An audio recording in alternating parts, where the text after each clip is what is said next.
Helena dwi'n dod o Estonia. Dwi'n astudio newidiad i'r â'ch.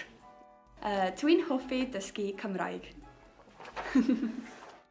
Helo, Ben dwi'n dod o Southampton a dwi'n astudio gwleidyddiaeth i'r Mhrifysgol Caerdydd. Helo, Sanya dwi'n dod o Serbia.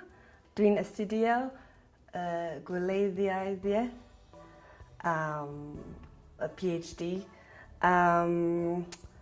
Dwi'n siarad Serbeg, Croatig, Cymraeg, tipyn bach, Sbaenaidd, Eidalaidd a Saesneg.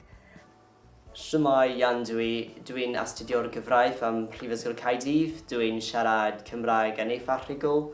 Dwi wedi dysgu Cymraeg ers mis Hydref llynedd. Fy hoff brofiad o ddysgu Cymraeg roedd yr Eisteddfod rhyngwladol.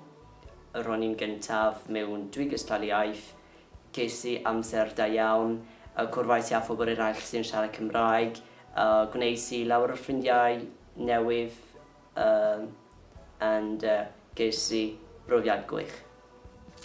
Bore da, John dwi'n dod o Canada. Dwi'n siarad Saesneg, Japaneg a Cymraeg. Cymraeg am byth, Cymraeg am byth.